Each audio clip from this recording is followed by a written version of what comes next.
It's been more than 60 years since President John F. Kennedy was assassinated. Despite only serving in office for 3 years, JFK is one of the most popular presidents in American history. The young, stylish icon had a natural knack for politics, leadership, and represented a sense of country and idealism that inspired millions. But these traits alone weren't what propelled JFK into the public sphere. The Kennedy name was a big driving force in the 20th century. To be a Kennedy meant you were destined for big things. The prominent East Coast family was known across the nation for their dominance in business, public service, and politics. Today, the Kennedy name still perseveres in American politics. Robert F. Kennedy Jr., the nephew of President John F. Kennedy, was recently appointed and confirmed as the U.S. Secretary of Health and Human Services. They were raised with this sensibility that they are here to serve, to give back. They were all born wealthy. Joe was born wealthy. His kids were born extremely wealthy. So they didn't necessarily need to work, at least not, a regular job. I think their sense of what they could and should do with their lives was to give back in different ways, whether politically or otherwise. That's Neil Thompson, a journalist and the author of The First Kennedys, The Humble Roots of an American Dynasty. Thompson says that it's no secret that the family has dealt with their fair share of past controversies and tragedies. There are a lot of things you can criticize. There are a lot of flaws. Many of them exhibited their flaws very publicly across time. But the one thing they did do is give back and serve, and in particular with a focus on those in need. I do think the Kennedys did have a sense of helping those who needed help. While public service is a key trait of their legacy, another aspect is the classic image of this elite family. Many portraits display large get-togethers where everyone is dressed to the nines, enjoying parties or summer getaways along the picturesque beaches of the East Coast. This was especially true in the 20th century, when the family commanded immense recognition, power, and privilege. However, it wasn't always this way. So much has been covered about the Kennedys at their peak. But how did they get there? Who started it all? It's rarely mentioned that the Kennedy name, just a few generations before JFK, meant nothing. The first descendants, Bridget Murphy and Patrick Kennedy, were simply poor Irish immigrants seeking a better life. Thompson says the couple both grew up in rural southeastern Ireland and had spent much of their lives working in agriculture.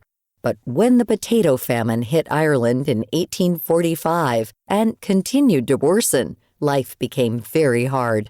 For Bridget Murphy and Patrick Kennedy, they were slightly better off than some of the other farm families across the island, especially in the West, which got hit harder by the potato famine.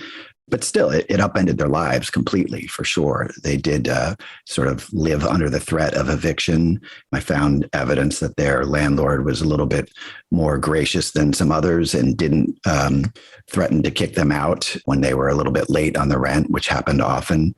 But it did trigger early on, and then increasingly over the late 1840s, this mass escape from Ireland. And Bridget and Patrick were part of that escape. While the U.S. was a symbol of hope and great opportunity, many fleeing refugees faced a different reality upon arrival. In the mid-19th century, there was a lot of anti-Irish sentiment as hundreds of thousands of Irish immigrants flooded into America. Bridget and Patrick were just a couple of many who chose to settle down in Boston. Bridget began working as a maid, while Patrick became a barrel maker. But it wasn't a comfortable life by any means. Poverty and disease ran rampant. So Bridget and Patrick lived in East Boston, married in 1849, started raising a family, had 2 daughters, but then lost their first son, the first John F. Kennedy, who died at 20 months because many of the neighborhoods where these Irish immigrants lived were unhygienic and full of disease, and people died in very large numbers, children and adults. In fact, the life expectancy for first generation child of an Irish immigrant was 5 years. And in Bridget's case, she raised 3 daughters, lost her first son at 20 months, but managed to have another son, PJ, and kept all 4 of those children alive beyond that 5-year terrible life expectancy. Bridget's other children survived these conditions, but her husband Patrick died in 1858 from tuberculosis at the age of 35. Now a widow and single mother of 4, she worked hard to provide for her family. Over the next 10 years, she climbed the ladder at different jobs, learning several new skills along the way.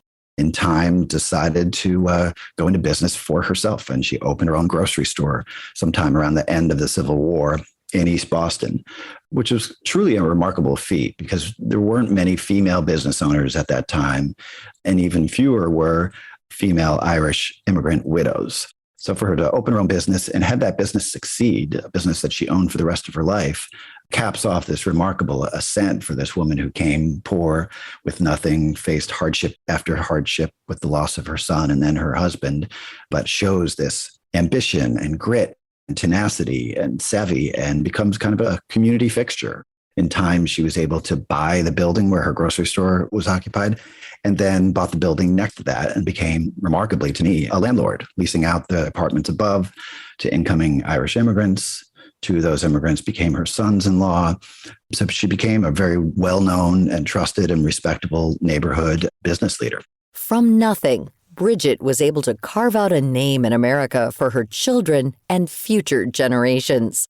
One of her sons, PJ Kennedy, would go on to be a successful businessman and prominent Massachusetts politician, beginning the Kennedys' long reign in politics. His success really does set the family up for what is about to come in the 20th century.